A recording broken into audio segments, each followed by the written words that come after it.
வணக்கம். Welcome to கதை திரட்டு audio books. இந்த வீடியோவில் நம்ம என்ன கதை கேட்க போகிறோம்னா, கழுகுகள் சிறுகதை. நம்ம சேனலை இதுவரைக்கும் சப்ஸ்கிரைப் பண்ணாதவங்க சப்ஸ்கிரைப் பண்ணுங்க. பக்கத்தில் இருக்கிற பெல் ஐகானை கிளிக் பண்ணி ஆல்ங்கிற ஆப்ஷனை ப்ரெஸ் பண்ணுங்க. ஸோ தட் நான் போடுற கதைகளை உடனுக்குடனே நீங்கள் கேட்கலாம். வாங்க கதைக்குள்ளே போகலாம். புலர்ந்து முடிந்த காலையில் அந்த பெரிய கோயில் ஜன நடமாட்டம் அதிகமில்லாமல் இருந்தது. ஒவ்வொரு வாயிலாக கடந்து உள்ளே நுழைந்தவளாக பிள்ளையாரையும் நந்திகேஸ்வரரையும் தரிசித்து மூலவர் சந்நிதியில் நுழைந்தாள் கோமளா. அர்ச்சனை தட்டை குருக்களிடம் நீட்டிய போது குருக்கள் கோத்திரம், பெயர், நட்சத்திரம் கேட்டார். லோகக்ஷேமத்துக்காக பண்ணுங்கோ. குருக்கள் கோமளாவை தீர்மானமாக பார்த்தார். மந்திரங்களை சொல்லி முடித்து கற்பூர ஆரத்தி எடுத்த போது பிரகதீஸ்வரர் இன்னும் பெரியவராக தெரிந்தார். உன் தரிசனம் கிடைத்த கடைசி நாள் இது. இனிமேல் நான் தஞ்சாவூருக்கு எப்ப வரப்போறேன்? ஏன் வரப்போறேன்? இனிமேல் எனக்கு இங்க என்ன இருக்கு? 18 வயசுல கல்யாணமாகி இங்க வந்தேன். இப்போ அவரை அள்ளி கொடுத்துட்டு போறேன். பகவானே, உன்னை மலை போல நம்புறவ நான் எடுத்த முடிவு சரியா? என்னப்பா, கடைசி நாளிலே என் பிராணன் அமைதியா போகணும். வாழ்க்கையில வாழறதுக்காக நிறையவே போராடிட்டேன். ஆனா மரணத்துல அந்த போராட்டம் வேண்டாம்பா. இனி ஒரு பிறவி இல்லாத வர வேணும்பா என்றபடி பிரார்த்தித்து எழுந்து கோவிலை 2 தரம் வலம் வந்து உட்கார்ந்த போது கண்கள் மூடின. ஒரு சில வினாடிகளில் சுமை குறைந்து லேசாகவே நிதானமாக வீடு திரும்பலானாள் கோமளம். மேல வீதி முனையிலேயே கோமதி அவளுக்காக வாசலில் காத்து கொண்டிருப்பதை பார்த்து சற்று வேகமாக நடையை போட்டு கோமதியை எட்டினாள். கோவிலுக்கு போயிட்டு திரும்ப இத்தனை நாழியான்னு கவலையா போச்சு. வாங்கோ, அவர் சாப்பிட காத்துருக்கார். சாயந்தரம் 4:30 வண்டியாம். இட்லி வார்த்து காப்பி போட்டு தர சொன்னார். கூட பிறந்தவளாய் தோழியாய் பழகி எத்தனையோ இக்கட்டுகளில் உதவி பண்ணிய கோமளம் நிரந்தரமாக அந்த ஊரிலிருந்து போவதில் அவளுக்கு ஏக வருத்தம். சாப்பிட்டதாக பேர் பண்ணி எழுந்து எடுத்து வைத்திருந்த சாமான்களை சரி பார்த்தாள். வீடு விற்பதற்காக கையெழுத்து போட பிள்ளைகளும் மாட்டு பெண்களும் பெண்ணும் வந்தபோதே வெள்ளி பாத்திரம், நகைகள் இவற்றை சரி சமமாக பிரித்து கொடுத்து விட்டாள். விஸ்வத்திடம் தன் கழுத்தில் போட்டிருந்த இரட்டை வடத்தை கழச்சி கொடுத்தபடி, உன் பெண்டாட்டிக்கு கல்யாணத்துல போட்டிருக்க வேண்டியது அதுதான் இல்லாம போச்சே. இந்தா, அவளுக்கு பிடிச்ச டிசைனில் வேறையா நகை ஏதாவது பண்ணிக்க சொல்லு. குரல் கம்ம அவள் சொன்ன போது விஸ்வம் தளர்ந்து போனான். அவள் மனசு நோக தான் கிளாடிஸை கல்யாணம் பண்ணிண்டது தப்போன்னு குறுகி போனான். உயில் எழுதி சொத்துக்களை பட்டுவாடா செய்து பாத்திரங்களை பிரித்து அவருக்கு என்று ஒதுக்கி கள்ளிப்பெட்டியில் போட்டு சீல் பண்ணி டிவிஎஸ் லாரியில் அவர்களுக்கு அனுப்பும் பொறுப்பை சுப்பு ஏற்றுக்கொண்டார். தான் வாழ்ந்த வீட்டை, தனக்குள் ஒன்றி போன அந்த இடத்தை விட்டு பிரியும் போது அழுகை முட்டிக்கொண்டு வர குலுங்கிய கோமளாவை பார்த்து சுப்புவும் கோமதியும் விக்கித்து போனார்கள். இந்த பிரிவு தேவைதானா? இந்த கேள்வி சுப்புவின் மனதில் எழுந்தாலும் இனிமேலாவது கோமளத்தின் வாழ்க்கையில் நிம்மதியும் அமைதியும் கிடைச்சா போதும் என்று நினைத்த போது வாசலில் ஆட்டோவும் வந்துவிட்டது. மாமியை கோமதியிடமிருந்து பிரித்து வண்டியில் ஏற்றி ரயில் நகர ஆரம்பிக்க கோமதி கொஞ்சம் கொஞ்சமாக நகர பெரிய கோபுரமும் கண்ணிலிருந்து மறைய சுப்பு சட்ட புத்தகம் ஒன்றை பிரித்து வைத்து கொண்டார். பொங்கிய விம்மலை அடக்க புடவை தலைப்பை சுருட்டி பந்தாக வாயில் வைத்து அடைத்தாள் கோமளா. ரயில் ஓடியது. எல்லாம் முடிந்துவிட்டது. அத்தனை பேரையும் ஆட்டி படைத்து கைப்பிடிக்குள் வைத்திருந்த அவன் அதுவாகி, அதுவும் பிடி சாம்பலாகி பாலில் கரைந்து நீரில் சேர்ந்து விட்டதே. பழைய நினைவுகள் மோதுகின்றன. உயிரின் பிரிவுக்கு ஒரு காரணம் வேண்டும் என்பது போல் சர்மாவுக்கு 1 வார காலமாகவே வயிற்று வலியாக இருக்க, கூடவே சாப்பிட்டவை அனைத்தும் தங்காமல் வெளியில் வாந்தியாக வர டாக்டரிடம் போய் காட்டியதில் மஞ்சள் காமாலை என்று சந்தேகப்பட்டு வைத்தியம் ஆரம்பித்து அந்த வைத்தியம் முடிந்ததும் சந்தேகப்பட்ட வலி நிற்காமல் போக ஸ்பெஷலிஸ்ட் கிட்ட போக சென்னைக்கு போய் டாக்டர் ரங்கபாஷ்யத்தை பார்க்க சிபாரிசு கடிதமும் கொடுத்ததில்தான் சென்னை பயணம் ஊர்ஜிதமானது. நெருங்கிய சிநேகிதி உறவு என்று யாரிடமும் அண்டாமல் ரமணா கிளினிக்கில் தங்கும் வசதி இருக்கவே தானே சுயமாக சமாளித்து கொண்டவளாய் புருஷனின் வியாதி என்ன என்று கண்டுபிடிப்பது குறித்து நாட்களை தள்ளினாள் கோமளா. கணவன் பிழைத்து விடுவான் என்ற அசாதாரண நம்பிக்கையில் பணம் தண்ணீராக கரைந்து நாட்கள் 10 நகர்ந்து போனது. ஆபரேஷன் என்னவோ வெற்றிதான். ஆனாலும் உயிர் பறவை போன சுவடு தெரியாமல் தூக்கத்திலேயே பறந்து போக ஆம்புலன்ஸும் புருஷனை ஏற்றிக்கொண்டு தஞ்சாவூர் திரும்பியதுதான் நிஜமானது. புருஷனை வடக்கு தெற்காக கிடத்தி அழக்கூட தெம்பில்லாமல் போய் உத்திரத்தையும் மோட்டு வளையும் மொழியால் அளந்து குத்து கல்லாட்டமா பம்பாயிலிருந்தும் டில்லியிலிருந்துமாக பிள்ளைகள் வர காத்திருந்து காரில் வந்திறங்கிய பெண் குளிப்பாட்ட சட்டி தூக்க நிரந்தரமான படுக்கையாக வைக்கலை சுருட்டி தலைக்கு வைத்து பச்சை தென்னை ஓலை பின்னப்பட்ட கீற்றில் கிடத்தி தூக்கிண்டு போனதுதான் சாஸ்வதமான நிஜமாச்சு. குசு குசுவென்ற பேச்சுகளை தவிர மனம் விட்டு யாருமே பேசாமல் தன் வீட்டிலேயே தான் அந்நியப்பட்டு போனதாய் கூனி குறுகி மூலையில் உட்கார்ந்திருந்தாள் கோமளம். அவளுக்கு தெரியும் அவர்கள் என்ன பேசுகிறார்கள் என்று. அவர்களின் பயமும் அவளுக்கு தெரிந்த ஒன்றுதான். வீடு 4வது நாளாக மௌன விரதம் கொண்டாட சுற்றியிருந்த மரத்தின் இலைகள் கூட பயந்து அசையாமல் அசைவினால் ஏற்படும் சலசலப்பை தடுத்து துக்கம் கொண்டாடின. மகாலட்சுமி ஆட்டமா நீங்க இந்த வீட்டில் வளைய வந்ததை நாங்க இங்க வந்த நாள்ல இருந்து பார்த்து கொண்டிருக்கோம். மாமாவுக்கு இப்படி மலையா உடம்புக்கு வந்திருக்க வேண்டாம். கொடுத்து வச்சது எதுவோ அதானே கிடைக்கும். மனசை ஓரளவுக்கு திடப்படுத்திக்கோங்கோ. எதிர் வீட்டிலிருந்து வந்த கோமதி தன் ஆற்றாமையையும் வருத்தத்தையும் கொட்டி தீர்த்தாள். வீடு நிறைய உறவினர்கள் பெருகினர். இத்தனை பேருக்கும் வேலைக்கு ஆகார வசதிகள் பண்ண 15 நாட்களுக்கு சமையற்காரி வைக்கப்பட்டாள். வாழ்க்கை பாதையில் ஜோடி பூட்டப்பட்டு தாம்பத்திய சேற்றை உழுததில் தன் துணைவரை இழந்த தாயை பற்றி, அவள் மனதின் துன்பத்தை பற்றி அவள் பிள்ளைகளோ பெண்ணோ துளியும் கவலைப்படவே இல்லை. சடங்குகள் முடிந்ததும் அவரவர் பெட்டி படுக்கைகளை தயார் பண்ணலானார்கள். ஒரு ஜீவன் கூட வாய் வார்த்தைக்கு அம்மா என் கூட வந்து இர என்று சொல்லவே இல்லை. சொல்லிவிட்டால் வந்து விடுவாளோன்னு பயம். தங்கள் சுதந்திரத்தின் சந்தோஷங்கள் பாதிக்கப்பட்டு விடுமோ என்ற தவறான கண்ணோட்டம் போலும். பிள்ளைகள்தான் சொல்லவில்லை. பெண் அவள் வாயே திறக்கவில்லை. 3 பிள்ளைகளுக்கு பிறகு ஒரு பெண் வேண்டும் என்று ஆசைப்பட்டு பிறந்தவள் பாரதி. தென்னையை வச்சு தண்ணீர் விட்டிருந்தா தாகத்துக்கு இளநீராவது தந்திருக்கும்.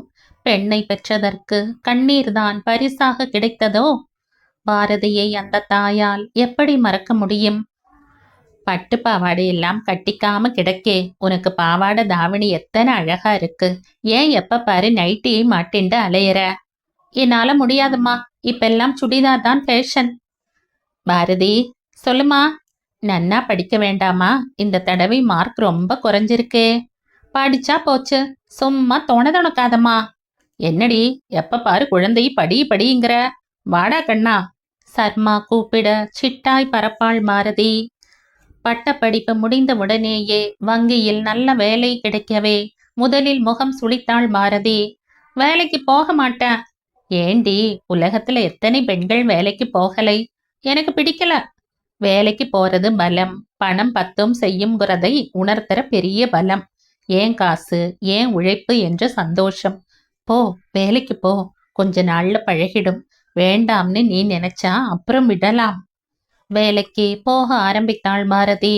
கொஞ்ச நாளில் அங்கு சிநேகிதிகள் சகவாசம் ஊட்டம் கொடுக்க ஏற்கனவே இருந்த திமிர்த்தனம் ஜாஸ்தியாகி பொருளாதார சுதந்திரமும் வெளிச்சம் காட்ட உடன் பிறந்தவர்கள் கொடுத்த சலுகைகளில் அவள் பெண்மையின் மென்மை காணாமல் போனது. தான் படித்தவள் என்ற அகந்தையும் கூடி வார்த்தைகளை அஸ்திரமாக்கி பெற்ற தாயை ஓரமாக ஒதுக்கி விளிம்பில் கொண்டு நிறுத்தினாள். பாரதி, ஒண்டியா அம்மா கஷ்டப்படுறேனே, சின்ன சின்ன காரியங்கள் செய்ய கத்துக்க கூடாதா? ச்சு, எதுக்காக கஷ்டப்படணும்? ஒரு சமையற்காரியை வச்சுக்கிறது உனக்கு மனசு வராது. அப்பா சொல்றாப்ல, மகா அல்பம்மா நீ. ஒன்னு சொன்னா இரண்டாக அல்ல, 20 திருப்ப. ஓ, இனிமேல் எனக்கு தாங்காது என்று குறுக ஆரம்பித்தாள் கோமளம். நான் பட்டாபியை கல்யாணம் பண்ணிக்கிறதா முடிவு பண்ணியிருக்கேன். சர்மாவிடம் பாரதி பேசிக் கொண்டிருந்தது காதில் விழுந்தது. சர்மா முதலில் அதிர்ந்தாலும் பட்டாபியை அவருக்கு நன்றாக தெரியும். நல்ல அந்தஸ்துள்ள இடம், சிநேகிதனின் பிள்ளை. இருந்தாலும், என்னடி கோமளா, பாரதி என்னமோ சொல்றாளே? ஆ, என்ன சொல்றா? அம்மாவுக்கு என்னப்பா தெரியும்? அம்மா சொல்றதுக்கு என்ன இருக்கு? சுதந்திரம் நன்றாக அத்துமீறி பேசியது. பண்ணிட்டா போச்சு, அவ ஆசைப்படுறா, ஒதுக்கிறதுக்கு என்ன இருக்கு? கோமளம் சொல்லி முடித்தாள். வேலைக்கு போய் 6 மாதத்தில் புருஷனையும் சம்பாதித்து கொண்டவள் பாரதி. அவள் வாழ்க்கை உற்சவர் உலாவரும் திருவிழாவாக அவள் அவனை ஆக்கிரமிப்பு செய்து கொண்டாள். கோமளா என்றுமே செல்லாத காசாக ஒதுக்கப்பட்டவள். தகப்பனின் செல்லம், புருஷனின் சரணாகதி, இவை அவள் வாழ்க்கையை தேரோட்டமாகிக் கொண்டிருந்த போதுதான் சர்மா படுக்கையில் விழுந்தார். மொத்தத்தில் பெற்ற பெண் என்றிருந்த போதே அவளிடம் உதவிகள் கேட்காதவள் இன்னொருத்தன் மனைவி என்றான போதா அடைக்கலம் கேட்கப் போகிறாள்? 14 நாட்களுக்கு பின் அவள் அடுப்படியில் புகுந்தாள். ஸ்ரீதரும் கீதாவுமாக பம்பாய் திரும்ப சாமான்களை கட்டி கொண்டிருந்தனர். சமையல் மாமி உதவியுடன் மிளகாய் பொடி, குழம்பு பொடி, ரசப்பொடி, தலைக்கு சீகக்காய் என்று மெஷினுக்கு அனுப்பி திரித்து வைத்து பேக்கிங் செய்தாள். குழந்தை சுமித்ரா ஓடி வந்தது. பாட்டி, பாட்டி. என்னடா கண்ணா? கண்களில் ஜலம் ததும்ப குழந்தையை பார்த்தாள். அழாதீங்கோ பாட்டி, அழாதீங்கோ. தாத்தா சாமியா போயிட்டா, நீங்க அழுதா தாத்தா கோபிச்சுப்பா.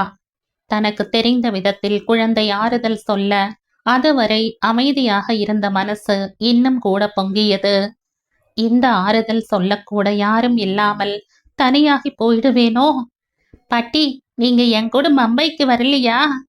இல்லம்மா. ஏன் பாட்டி வரல? சும்மாதான். தாத்தா இருந்த இந்த வீட்டை விட்டுட்டு வர மனசு இல்லம்மா. அத்தனை சீக்கிரமா வீட்டை சரி பண்ணிட்டு கிளம்புறது ஆகாதுமா.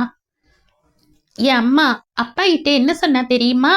உங்க அம்மா பழக்கத்துக்கும் ஆச்சாரத்துக்கும் பம்பாய் வாழ்க்கைக்கும் ஒத்து வராது.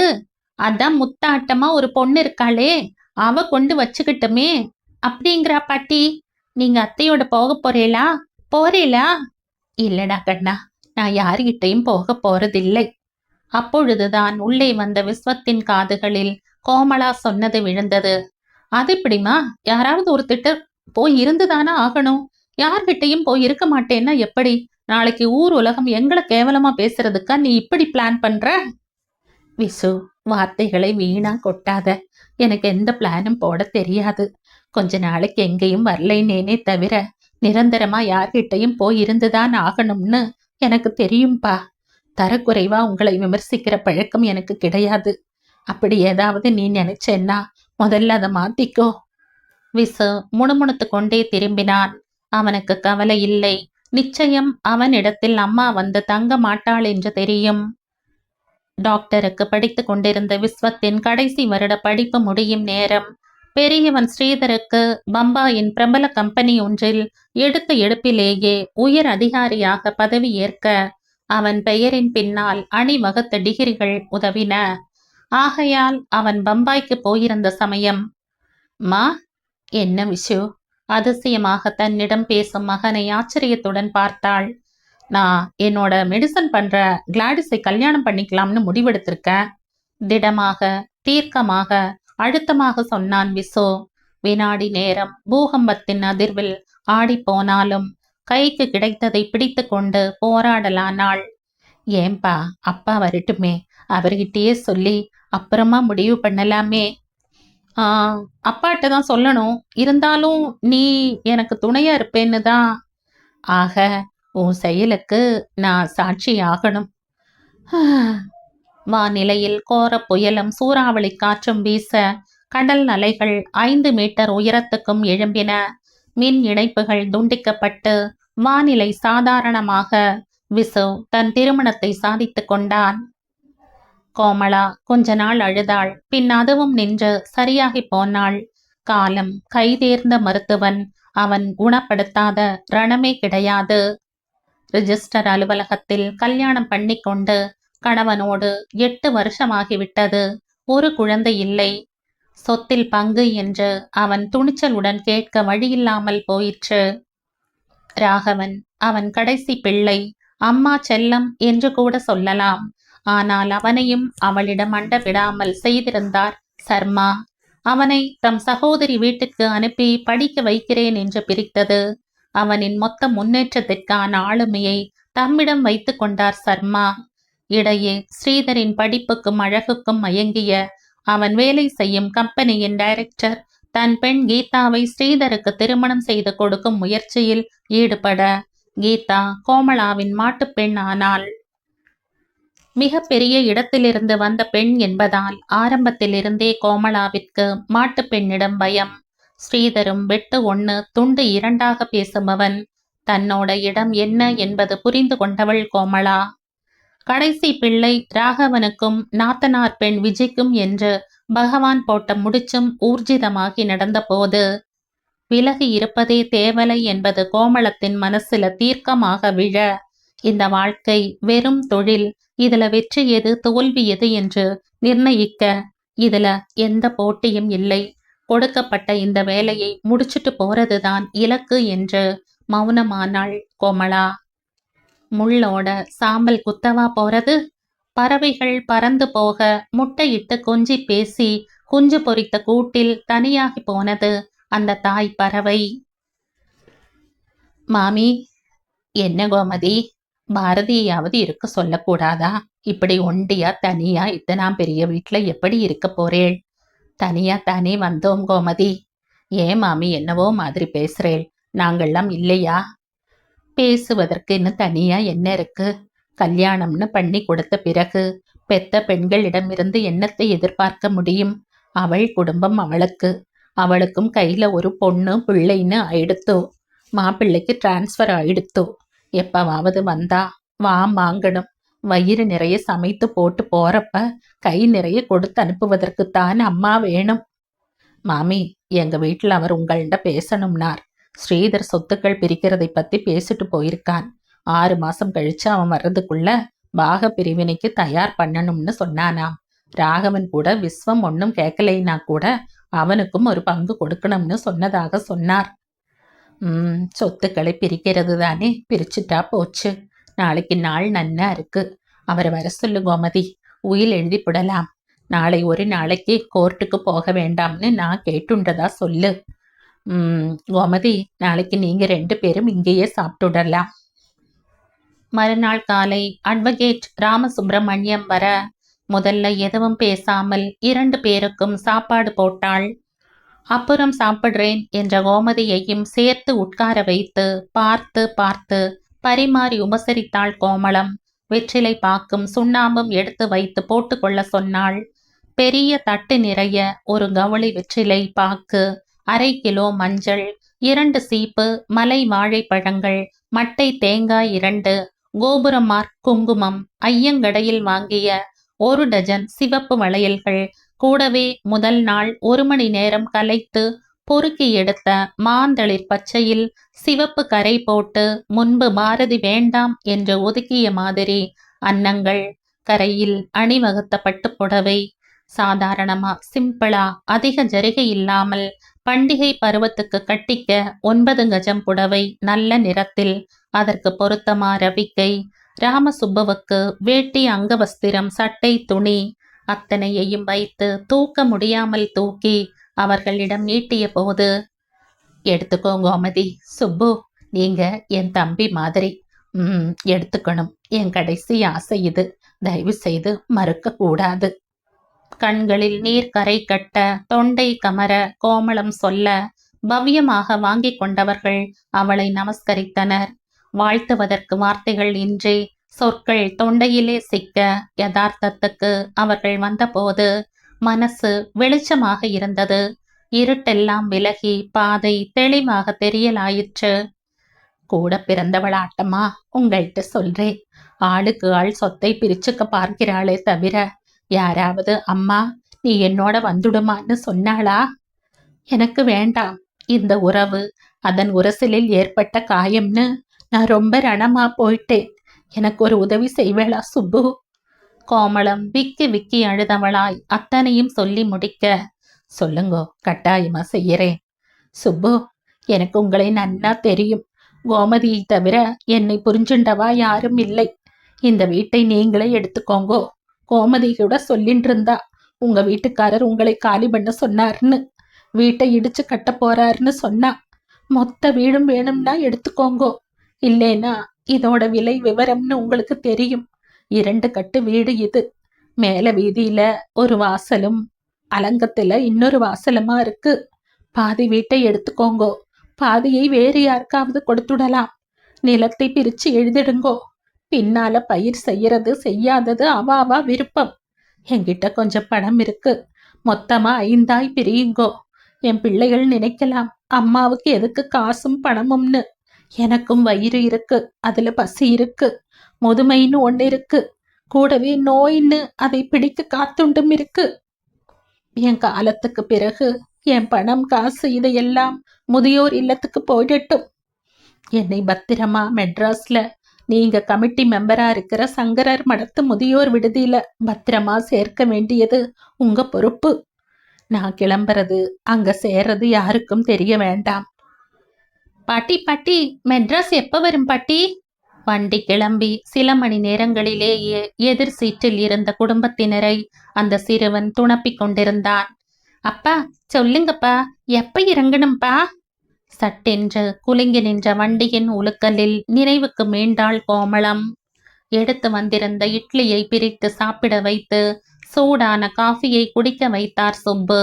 மறுபடியும் வண்டி கிளம்பி ஓடி பொசுக்கென்று நின்றது. குப்பென்று வீசிய பிண நாற்றம். அத்தனை பேரும் மூக்கை மூடிக்கொண்டனர். அழுகிய நாற்றம் பரவி இருந்த அந்த இடத்தை சுற்றி மேலே வட்டமிட்ட கழுகுகள். பாட்டி, அதெல்லாம் காக்காயா? ஏன் வானத்துல வட்டமா பறக்கிறது? மூக்க மூடிக்கோடா. உடனே புடவை தலைப்பால் குழந்தையின் மூக்கை பொத்தினாள் அந்த நடுவயதுக்காரி. கொஞ்ச நேரத்தில் நாற்றம் நீங்க வண்டி அந்த இடத்தை தாண்டியது. அந்த பறவை பேரு என்ன பாட்டி? கழுகுப்பா. அது ஏன் அங்க சுத்தி சுத்தி வந்தது? அங்க நேத்து காலம்பரை ஏதோ ஆக்சிடென்ட் ஆயிடுத்தாம். சிதறி போன நாற்றமான உடம்பை திங்கிறதுக்காக கழுகு வட்டம் போடுறது. அவளுக்கு வலிக்காதா? வலிக்காது, அவள்லாம் செத்து போயிட்டா, அதனால வலிக்காது. உயிர் இருந்தா தான் வலிக்கும். கழுகுக்கு தெரியுமா அவளுக்கு வலிக்காதுன்னு? டேய், நீ வாய் மூட போறியா இல்லையா? போனா போறதுன்னு சொன்னா நீ பாட்டுக்கு கேட்டுண்டே போறியே. பதில் சொல்ல தெரியாத நடு வயதுக்காரி அந்த குழந்தையை கோபித்து கொண்டாள். தன் வாழ்க்கையில் குறுக்கிட்ட குடும்ப கழுகுகளை எண்ணி பார்த்தாள் கோமளம்.